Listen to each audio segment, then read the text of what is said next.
இன்று மாற்றத்தின் நாள். மாற்றம் உண்டு.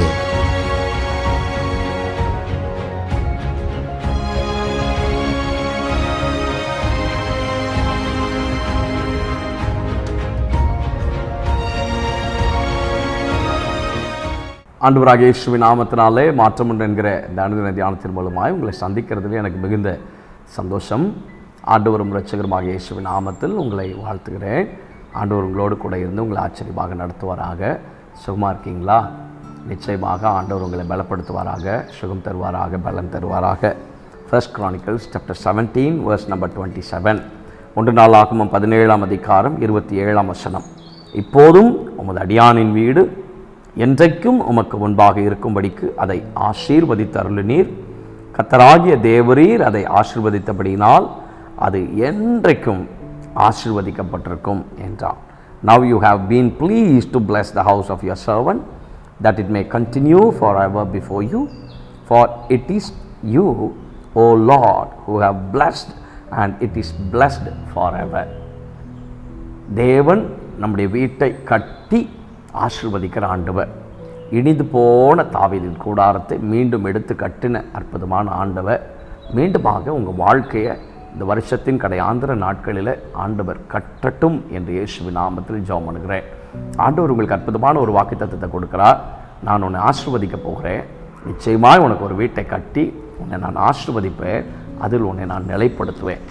1ஆம் வசனத்தில் நாம் வாசிக்கும் போது அதில் ஒரு காரியம் ஆண்டவர் பிரியமாக கண்டார் தாவீதினுடைய வாழ்க்கையில். அதே அதிகாரத்தில் தாவீது தன் வீட்டிலே வாசமாக இருக்கிற போது அவன் தீர்க்கதரிசி ஆகிய நாத்தானை நோக்கி, பாரும், நான் கேதுரு மர வீட்டில் வாசம் பண்ணுகிறேன். கர்த்தருடைய உடன்படிக்கை பெட்டியோ திரையின் கீழ் இருக்கிறது என்றான். ஆண்டவர் மேலே ஒரு வாஞ்சை. நான் சுகமாக இருக்கிறேன், ஆனால் கர்த்தருடைய வசனம், கர்த்தருடைய வார்த்தை, கர்த்தருடைய பெட்டி அது திரையின் கீழே இருக்கிறது. முதலாவது நான் ஆண்டவருக்கு ஏதாவது ஒன்று செய்யணும்.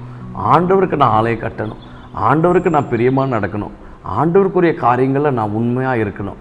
ஆண்டவருக்கு என்னுடைய ஃபெய்த்ஃபுல்னஸை நிச்சயமாக நான் காமிக்கணும்னு சொல்லிட்டு கர்த்தருடைய காரியத்தில் வைராக்கியம் உள்ள மனுஷனாக இருந்தான். 11ஆம் வசனம். முதல் வசனத்தில் ஒரு பொருத்தனை பண்ணுகிறான். முதல் வசனத்தில் ஒரு பாரம் இருக்கிறது. முதல் வசனத்தில் ஆண்டவர் மேலே இருக்கிற நேசத்தை காண்பிக்கிறான். 11ஆவது வசனத்தில் ஆண்டவர் தம்முடைய நேசத்தை காண்பிக்கிறார். நீ உன் பிதாக்களிடத்தில் போக உன் நாட்கள் நிறைவேறும் போது நான் உனக்கு பின்பு உன் புத்திரர்கள் ஒருவனாகி உன் சந்ததியை எழும்ப பண்ணி அவன் ராஜ்யத்தை நான் நிலைப்படுத்துவேன். பார்ப்பா, நீ எனக்காக யோசிக்கிற, நான் உனக்காக யோசிக்கிறேன்ற. நீங்கள் கர்த்தருடைய காரியத்தை யோசிப்பீங்கன்னா ஆண்டவர் உங்களுடைய காரியத்தை ரொம்ப அழகாக திட்டம் பண்ணி பிளான் பண்ணி நேர்த்தியாக ஆச்சரியமாக செய்வார்.